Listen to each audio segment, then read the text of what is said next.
में हुआ उसके ऊपर 2 मिनट में बोलता हूँ। बाद में फॉरेन पॉलिसी आती है, क्योंकि हमारी जो अंदरूनी बातें हैं उसको अगर हम ठीक नहीं कर पाए हैं और उसका ठीक से हम मैनेजमेंट नहीं कर पाए, तो फिर बाहर की बातों को स्वाभाविक रूप से हम ढलान पर जाती हुई नजर आएगी। पहला तो पहलगाम में जो हमला हुआ, आज 1 महीने से ज़्यादा हो गए हैं उसको टाइम, और आज तक जिन आतंकवादियों ने वो हमला किया, उन आतंकवादियों में से एक भी व्यक्ति मिला नहीं। हालांकि वो 250 किलोमीटर करीब करीब अंदर आए देश के, और 250 किलोमीटर वापस गए। आप अगर माने तो बाहर से आए थे तो फिर उनको कभी वो मिले नहीं, और वो मिले नहीं। इसके ऊपर नीदरलैंड की जर्नलिस्ट ने जयशंकर साहब का इंटरव्यू लिया, तो उसमें वो बोले उनके चित्र हैं। तो चित्र तो हमारे भगवान के भी है, इसका मतलब हमने भगवान नहीं पाए ना। दोस्तों, जैसे कि हेडलाइंस आप देख चुकी हैं, आगे आपको वीडियो की तरफ ले चलते हैं। इससे पहले आप बताते चलें कि एक ही भारतीय सहाफ़ी, बहादुर सहाफ़ी आप सामने आ गए हैं। उनका ये कहना था कि ये जो भारत ने ये पहलगाम वाला मसला बनाया था, ये सब कुछ पाकिस्तान को बदनाम करने के लिए बनाया था। अब ये एक किस्म की फिल्मी कहानी थी। अब उल्टा ही भारत के ऊपर ही ये मसला पड़ चुका है, क्योंकि जब भारत ने पाकिस्तान पर हमला किया, तो पाकिस्तान ने जब जवाबी हमला किया भारत पर, तो पूरा भारत में हलचल मच गई, तबाही मच गई। तो इसी वजह से अब इनको ये समझ आ रही है कि ये मसला हमने जो किया है ये गलत किया है, हमने जो पाकिस्तान से मुकाबला किया है ये गलत किया है, हमें ऐसा नहीं करना चाहिए था। चलिए आपको वीडियो की तरफ ले चलते हैं। भगवान के चित्र हैं, शैतान के चित्र हैं, देवताओं के चित्र हैं, सबके चित्र हैं। चित्र का मतलब वो नहीं, बात खत्म। अब जयशंकर जो कहते हैं वो चित्र है, इसका मतलब वो मिल नहीं रहे हैं। दूसरी तरफ यशवंत सिन्हा जी ने ये कहा है वो कभी नहीं मिलेंगे, क्योंकि पुलवामा का जो अटैक हुआ उसमें आरडीएक्स कहाँ से आया, वो देविंदर सिंह का आगे क्या हुआ, उनके साथ आतंकवादी पकड़े गए थे तो उन्होंने बोला यार खेल खराब मत करो, तो वो क्यों किया।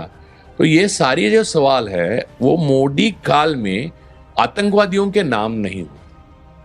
ये आपको एक मजेदार बात याद है, 14 से पहले आतंकवादियों का नाम होता था, कसाब, जो भी अफजल गुरु, जो भी सही गलत जो भी नाम होता था उनका, हमको मालूम होता था ये आतंकवादी है, इसको फांसी होगी, ये होगा। अब आतंकवादियों का नाम नहीं होते, वो मिलते भी नहीं है, एक बात। दूसरी बात, जो मुसलमानों का हितैषी है, यहाँ के हिंदुस्तान के मुसलमानों का हितैषी है, वो हिंदुओं को पकड़ के सिर्फ आदमियों को अलग करके कलमा पढ़ने के लिए कहकर मारकर फिर डायलॉग बाजी करके कि जाओ जाकर बताओ मोदी से, ऐसा थोड़ी करेगा। इतना टाइम होता है कि आतंकवादियों स्क्रिप्टेड से ज्यादा है। मुझे लगता है कि ये तो स्क्रिप्टेड भी होता तो एक्ट स्क्रिप्टेड होता है, यहां तक डायलॉग भी स्क्रिप्टेड लगते हैं मुझे, क्योंकि ये जो डायलॉग राइटर हैं उनके किसी और के डायलॉग राइटर से मेल खा रहे हैं। देखिए आप थोड़ा तो ये जो है इनकी बचपन में जो इन्होंने सलीम जावेद की फिल्में देखी हैं उनकी सस्ती कॉपी करने की कोशिश की है, वो डायलॉग राइटर दोनों तरफ दिखते हैं मुझे। एक अब ऐसे डायलॉग बाजी करके हासिल क्या होगा कि हिंदू और मुसलमानों में कम्युनलिज्म बढ़ना मुमकिन है, कि ऐसा किया है, मुसलमान थे वो थे। अब वो मुसलमान हितैषी और मुसलमान होते तो ये कैसा क्यों करते, उल्टा उसका असर बुरा मुसलमानों पे पड़ेगा हिंदुस्तान के, तो वो नहीं करते। तो ये किया है या तो पाकिस्तान से आए हुए आतंकवादी यहाँ पर कम्युनल हार्मनी को खत्म करने के लिए किए, या फिर ऐसी कोई ताकत है हिंदुस्तान के अंदर कि जो हिंदू और मुसलमान में दंगे कराना चाहती है, उन्होंने ये किया। लेकिन ये पूरा जो मामला है वो सुलझ नहीं सका। आपने 3 दिन का जो सो कॉल्ड वॉर किया, उसमें मिलिट्री की हमारी वो जो डिफेंस मिनिस्ट्री के काबिलियत के बारे में भी बहुत सारे सवाल है, उसके ऊपर हम बाद में आते हैं।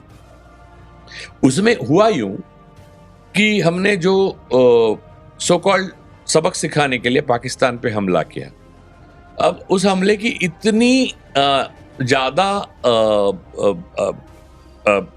अलग अलग तरीके के वर्जन आए कि आखिर में हमारे विदेश मंत्री ने बोल ही दिया कि हमने पहले पाकिस्तान को बोला कि हम हमला कर रहे हैं। अरे ये तो भारत नहीं, दुनिया के इतिहास में इतना अच्छा प्रधानमंत्री दुश्मन देश का, और इतना अच्छा विदेश मंत्री नहीं होगा पाकिस्तान को जो मिला है। इस बात पर दूसरी बात है कि ये बताने के बाद जो हमारा नुकसान हुआ, जो हमारे फाइटर जेट्स गए, उसमें से रफाल थे, फिर मिराज थे, और भी कोई होगा मालूम नहीं, उसमें से कितने क्षतिग्रस्त हुए, कितना नुकसान हुआ, उसका ब्यौरा हर लोकतांत्रिक सरकार को देना है, जनता को। और उसके लिए वो अब जो वॉर खत्म हो गया सो कॉल्ड, वो तो ट्वीट पे खत्म कर दिया अमेरिका के अध्यक्ष ने।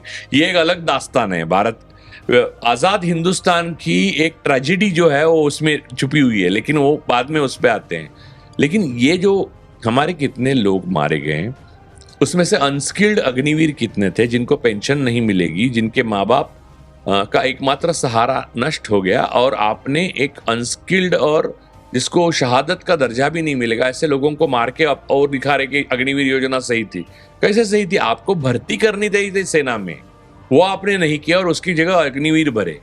तो बात वो भी है, उसकी सारा जो बैलेंस शीट है, हमारी क्षति, जो संसाधन, ये जेट्स और बाकी सामान, और हमारे मनुष्य बल जो यानी ह्यूमन रिसोर्स, उसका भी नुकसान, वो सारा हमें पार्लियामेंट के सामने प्रधानमंत्री को रखना नहीं चाहिए। स्पेशल सेशन बुला के वो रखा नहीं गया, सारा गुप्त, आतंकवादी गुप्त, उनके नाम गुप्त, वो गायब, और ये डायलॉग वायलॉग उन्होंने मारे। यानी इतना उनको सुकून से आए थे वो कि उनको गारंटी थी कि मुझे कोई पकड़ेगा नहीं। तो जैसा कि वीडियो आप देख चुके हैं कि सब भारतीय सहाफ़ी का ये कहना है कि ये सब कुछ पहलगाम वाला मसला ये फिल्मी कहानी के तौर पर भारत ने रचाया, और इसका ही उल्टा नुकसान भारत को हुआ, क्योंकि पाकिस्तान ने जब भारत को जवाबी कार्रवाई की तो पूरे भारत में हलचल मच गई। अगर आपको हमारी इस तरह की वीडियो अच्छी लगती है तो हमारे चैनल को सब्सक्राइब ज़रूर करें और घंटी के बेल आइकन को भी ज़रूर दबाएं।